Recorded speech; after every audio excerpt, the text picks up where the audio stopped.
Tres afroamericanos perdieron la vida en un tiroteo que se registró en Jacksonville, Florida.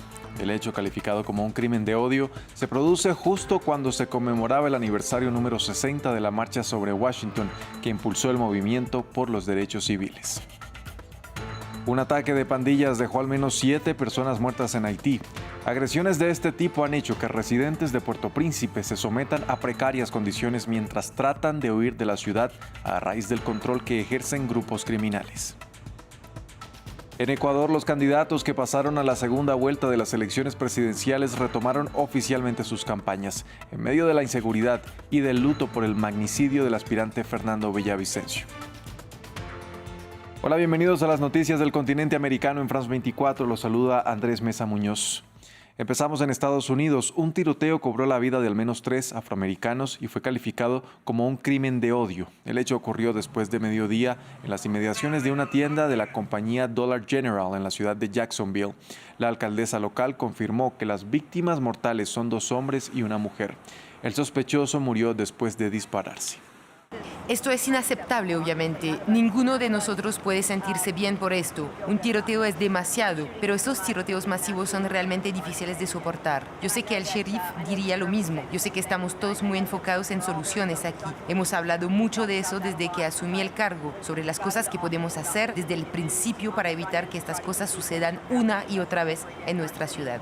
Es que este hecho en Jacksonville se dio mientras se conmemoraban los 60 años de la histórica marcha sobre Washington, una movilización en contra de la discriminación y el racismo que fue fundamental en el movimiento por los derechos civiles y que además fue inmortalizada por el discurso de Martin Luther King, conocido como Tengo un sueño. Los manifestantes se unieron a las afueras del monumento Lincoln, donde el activista pronunció aquellas palabras el 28 de agosto de 1963. Cambiamos de tema, vamos a Haití. Al menos 7 personas murieron en el norte de la capital en un ataque perpetrado por una banda contra participantes de una manifestación convocada por un pastor cristiano. Los hechos se dan en medio de un éxodo de habitantes de Puerto Príncipe que huyen de crímenes llevados a cabo por las pandillas que controlan gran parte de la ciudad. Expuestos a la intemperie, familias enteras se refugian en estas tiendas de campaña luego de abandonar sus hogares, debido a la difícil situación de violencia en Puerto Príncipe, controlada en un 80% por las pandillas. Y aunque hay poca comida y malas condiciones sanitarias, muchos prefieren quedarse allí. Incluso si se restablece el orden en la zona, no regresaría porque tenemos que huir. La lluvia cae sobre nosotros. Cuando llega la comida a veces comemos. Otras no, porque mucha gente que vive aquí se lleva 2 o 3 platos de comida y no nos queda nada. Además de ser históricamente el país más pobre de América, Haití sufre una espinosa situación política desde el asesinato del presidente Jovenel Moïse en 2021. Desde entonces, las pandillas luchan por obtener el poder y deslegitimar al primer ministro Ariel Henry, quien asumió las funciones como jefe de Estado sin acudir a las urnas. Se estima que las pandillas han aumentado el control de la capital en al menos un 20% en menos de un año, obligando a unas 3.000 personas a abandonar sus hogares y causando unas 2.400 muertes en lo que va del 2023, según la ONU, mientras que los ataques a civiles son cada vez más comunes. Las bandas quemaron nuestras casas, quemaron todas nuestras pertenencias.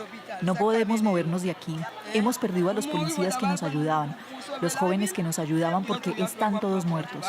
En distintas ocasiones, la ONU ha propuesto una intervención militar extranjera y a mediados de agosto, su secretario general, Antonio Guterres, recalcó la propuesta al Consejo de Seguridad, una idea que desata la ira de muchos en Haití y abre diferencias en la comunidad internacional. El gobierno de Panamá está considerando cerrar su frontera terrestre con Colombia debido al significativo aumento de migrantes que cruzan a diario el tapón del Darién. En lo que va del año, el número de personas que han atravesado este paso alcanzó un récord de 307,000, mientras las organizaciones humanitarias en la zona denuncian la falta de recursos. Panamá anunciará medidas más enérgicas para contener el flujo migratorio en la selva del Darién, donde a diario cruzan entre 2.000 a 3.000 migrantes. El gobierno panameño denunció la falta de apoyo para atender la situación y evalúa cerrar su frontera terrestre con Colombia. Porque los daños que estamos sufriendo son irreversibles, como se ha dicho. Y Panamá ha tomado la decisión de transformar este problema humanitario a un problema de seguridad nacional. por los efectos que nos está dejando esta migración. Solo en agosto, unas 50.000 personas han atravesado el tapón del Darién y las organizaciones humanitarias en el terreno no dan abasto. La organización Médicos Sin Fronteras alertó que la ayuda para atender la situación es insuficiente. Las organizaciones humanitarias no damos abasto ante el incremento de personas que llegan a diario. En las últimas semanas hemos tenido días de hasta 3.000 migrantes en un solo punto. Los médicos que atienden a los migrantes en territorio panameño curan heridas, diarreas y enfermedades por beber agua de los ríos, así como atención psicológica por la violencia que sufren en la peligrosa travesía. Según Médicos Sin Fronteras, la situación en los centros de recepción de migrantes es de hacinamiento. Vamos a Ecuador, donde continúa la campaña electoral. La sorpresa de la primera vuelta, Daniel Noboa, estuvo el viernes en Salinas, en el Pacífico ecuatoriano, donde dio un mitin que permite conocer sus ideas políticas. Recordemos que Noboa no figuraba en ninguna de las apuestas para enfrentarse en segunda vuelta a Luisa González, la candidata del correísmo. Daniel Noboa llega a su mitin en Salinas, en el conflictivo Pacífico ecuatoriano. Lo hace entre fuertes medidas de seguridad, chaleco antibalas y presencia del ejército. Si hubiera momentos de ansiedad y momentos duros, cuando matan a un contendor tuyo, y dices, bueno, yo estoy diciendo cosas similares a él, capaz me matan a mí mañana también. Hace referencia al asesinato de Fernando Villavicencio, tras un mitin antes de la primera vuelta en Quito. Pero más allá de la seguridad, hay una expectación creciente por sus ideas, al entrar en la segunda vuelta contra todo pronóstico. Sí se pueden cambiar varias cosas claves, reducir la violencia, darle oportunidad a la juventud, también que hoy en día no tienen. En una rueda de prensa a principios de semana, daba claves de su plan de seguridad para Ecuador, la principal preocupación de los ecuatorianos, cuando el país va camino de acabar a final de año como uno de los más peligrosos del mundo. Es clave también la segmentación de cárceles adecuada, por eso hablo también de las cárceles barcazas. Es importante tener cárceles barcazas para aislar totalmente a los criminales más violentos que desde la misma cárcel están generando terror y están planificando mayor crimen. Noboa obtuvo el 23,78% de los votos frente al 33,24% de Luisa González, la candidata del partido de Rafael Correa. El candidato espera concentrar el voto anticorreísta para ganar, como ya sucedió en 2021 con el actual presidente Guillermo Lasso. Y seguimos en Argentina. El candidato a la presidencia, Javier Milei, busca afianzar su carrera hacia la Casa Rosada. El político de extrema derecha logra que sus atípicas propuestas cuajen en varias capas de la sociedad argentina, especialmente a raíz de la crisis económica.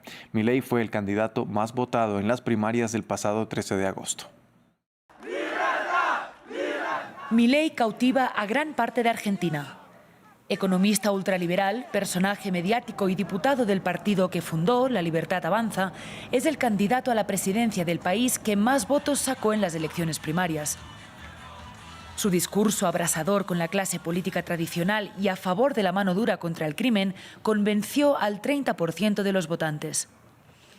Pasa que la gente está cansada, por eso voté a Milei. Estamos cansados los argentinos de lo que está, de lo que puede llegar a venir. Entonces creo que la mejor opción es esa. Votamos al mejorcito, digamos.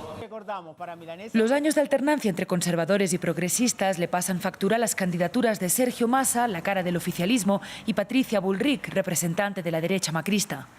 Y la inestabilidad económica, con una inflación desbocada, hace atractivas las propuestas radicales de Milei. El político quiere eliminar el Banco Central y dolarizar la economía.